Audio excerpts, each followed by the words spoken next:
नमस्कार दोस्तों ईपीएफओ यानी पीएफ डिपार्टमेंट की तरफ से एक नोटिफिकेशन जारी किया जाता है 26 सितंबर 2025 को। आप यहां पर देख पा रहे हैं कि 26 सितंबर 2025 को एक नोटिफिकेशन जारी किया जाता है जिसमें ईसीआर फाइल करने का यानी ईसीआर रिटर्न करने का सिस्टम अब चेंज हो गया। खासकर यह नोटिफिकेशन एम्प्लॉयर्स के लिए। अब इसमें जो नोटिफिकेशन जारी किया गया इसमें एम्प्लॉयर्स के लिए क्या बताया गया उसको तो मैं पूरा डिटेल से बताऊंगा ही, लेकिन मैं आप सभी एम्प्लॉइयों को जो भी हमारे यहाँ वीडियो देख रहे हैं उनको मैं ये बता देना चाहता हूँ इस नोटिफिकेशन के जरिए आने वाले समय में कुछ एम्प्लॉइयों को प्रॉब्लम्स आ सकती है। अब प्रॉब्लम्स क्या आएगी, उन एम्प्लॉयों ने ऐसी क्या गलती कर रखी है या एम्प्लॉयर्स ने ऐसी क्या गलती कर रखी है जिससे उन एम्प्लॉइयों को प्रॉब्लम्स हो सकती है, तो मैं उसके बारे में पूरा डिटेल से बताने वाला हूँ आगे। तो आप सभी एम्प्लॉय भी यह वीडियो देख सकते हैं जिससे यह है नोटिफिकेशन। चलिए इसके बारे में पूरा डिटेल से जानते हैं। नोटिफिकेशन में आप देख पा रहे होंगे कि यहाँ पर लिखा गया कि लॉन्च ऑफ द रिमेव्ड इलेक्ट्रॉनिक चालान मतलब कि रिमेव्ड ईसीआर सिस्टम सितंबर 2025 में क्या बदलाव लाकर आया है, यानी क्या बदलाव लेकर आया है। तो देखते हैं कि नया ईसीआर सिस्टम कब से लागू होगा, कब से लॉन्च होगा, पूरा जानेंगे। बेजेज मंथ 2025 से नया ईसीआर सिस्टम का इस्तेमाल क्या होगा, मतलब कैसे यह सिस्टम लागू होगा, कैसे चलेगा। तो इसमें आप देखेंगे, आप देख पा रहे हो कि अब एम्प्लॉयर्स को नई सिस्टम के अकॉर्डिंग ही रिटर्न फाइल और पेमेंट करना होगा। अब जो एम्प्लॉयर्स को इस सिस्टम के जरिए नए सिस्टम के जरिए ही रिटर्न फाइल करना पड़ रहा है, पेमेंट भी करना पड़ेगा। क्या क्या मुख्य बातें जरूर जान लेते हैं। जिसमें आप देख पा रहे होंगे कि रिटर्न नए ईसीआर सिस्टम के लिए फीचर्स क्या दिए गए हैं। आप चलो देख लेते हैं क्या फीचर्स दिए गए। यहाँ पर देख पा रहे होंगे कि रिटर्न और पेमेंट अलग अलग होंगे, यानी रिटर्न और पेमेंट जो है अलग अलग किए जाएंगे। अब रिटर्न फाइल करना और उसका पेमेंट करना अलग अलग स्टेप में कर दिया गया है। और दूसरा आप देख पा रहे होंगे कि यहाँ पर देख पा रहे होंगे कि सिस्टम खुद चेक करेगा कि रिटर्न सही है या गलत नहीं, यानी आपका सिस्टम ही खुद चेक कर लेगा कि आपका रिटर्न जो भरा है वो सही है या गलत। ये खुद आपका चेक कर लेगा, वेरीफाई भी कर लेगा कि आपका रिटर्न सही भरा गया है या नहीं भरा गया। उसके बाद देख पा रहे होंगे कि सिस्टम बेस्ड वैलिडेशन भी रहेगा कि आप खुद जो है सिस्टम कैलकुलेट भी कर लेगा कि सिस्टम खुद चेक करेगा कि सही रिटर्न किया गया कि नहीं किया। इंटरेस्ट, यहाँ पर इंटरेस्ट की बात की जा रही है कि क्या देख पा रहे हो कि इंटरेस्ट 7 की और डैमेजेस 14 बी का भी कैलकुलेशन हो जाएगा। सिस्टम ऑटोमेटिक इंटरेस्ट और डैमेजेस कैलकुलेशन करेगा और इंटरेस्ट का पेमेंट मैंडेटरी होगा। ये भी बताया कि आपका जो इंटरेस्ट आएगा उसका पेमेंट भी मैंडेटरी कर दिया गया है, वो भी मैंडेटरी होगा। और आप देख पा रहे कि ईसीआर फॉर्मेट सेम रहेगा। और ये भी बताया जा रहा है कि जो ईसीआर का फॉर्मेट है वह सेम रहेगा, जो फॉर्मेट पहले जैसा था वैसा ही फॉर्मेट रहेगा। उसके बाद यहाँ पर देखेंगे सीक्वेंस पेमेंट, यानी जो पेमेंट का जो रहेगा क्रमबद्ध रहेगा, यानी हर महीने का रिटर्न सीक्वेंस में फाइल करना होगा। पहले महीने का पेंडिंग है तो अगला महीना फाइल कर सकते हैं, इसे आपको सीक्वेंस से करना पड़ेगा।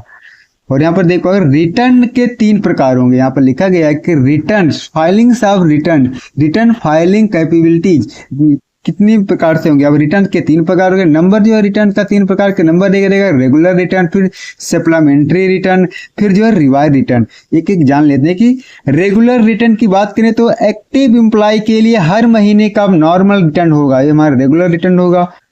सप्लीमेंट्री रिटर्न अगर देखें तो अगर कोई एम्प्लॉय रेगुलर रिटर्न के बाद ज्वाइन करता है तो उसे के लिए सप्लीमेंट्री रिटर्न किया जाएगा। अगर कोई एम्प्लॉय सप्लीमेंट्री रिटर्न किया जाएगा। और यहाँ पर देखो रिवाइज रिटर्न क्या है। रिवाइज रिटर्न की अगर हम बात करें तो रिवाइज रिटर्न में आप देख पा रहे होंगे कि अगर किसी एम्प्लॉय का डाटा गलत हो गया हो, जैसे सैलरी या कंट्रीब्यूशन, तो रिवाइज रिटर्न से सही किया जा सकता है। अगर कोई रिटर्न फाइल करने में अगर आपका गलत हो गया हो सैलरी या कंट्रीब्यूशन, तब भी आप सही कर सकते हैं। अब आप बात करते हैं कि देखेंगे पेमेंट ऑप्शंस क्या रहेंगे।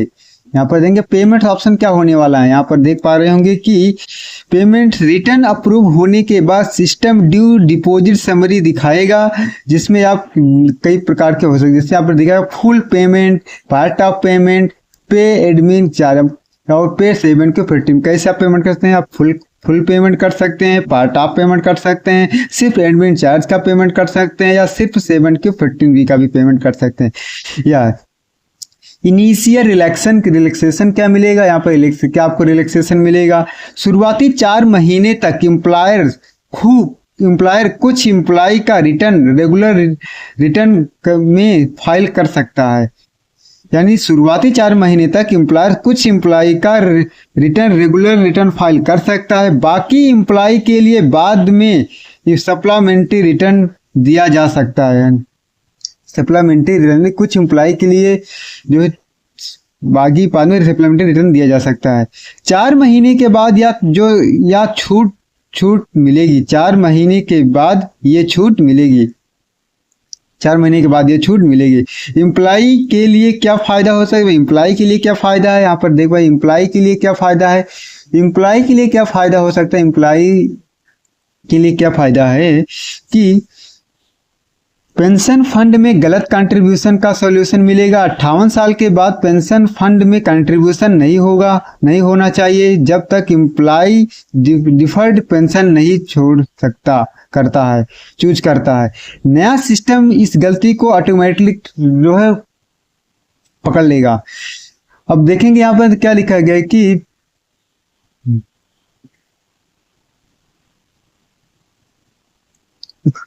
यहाँ पे आप देख पा रहे होंगे कि 15,000 से ज्यादा सैलरी वाले नए एम्प्लॉय से 1 सितंबर 2014 के बाद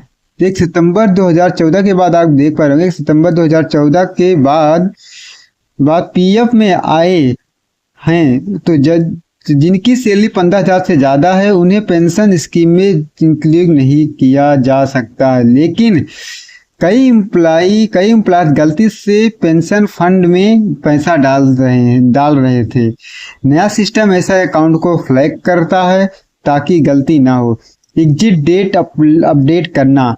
अब यहाँ पर एग्जिट डेट जो पहले भी आपको मैंने बताया था कि एम्प्लॉय ज़्यादातर गलती करते हैं, इसमें एम्प्लॉय और एम्प्लॉयर्स भी। एग्जिट डेट का अपडेट करना जरूरी है। अगर एम्प्लॉय रिजाइन करता है तो एम्प्लॉयर्स को सिस्टम में एग्जिट डेट जानना यानी मार्क करना चाहिए या बहुत जरूरी है। नहीं करने पर एम्प्लॉय को फ्यूचर में पीएफ विड्रॉल करने में और पेंशन विड्रॉल करने में काफ़ी प्रॉब्लम आ सकती है।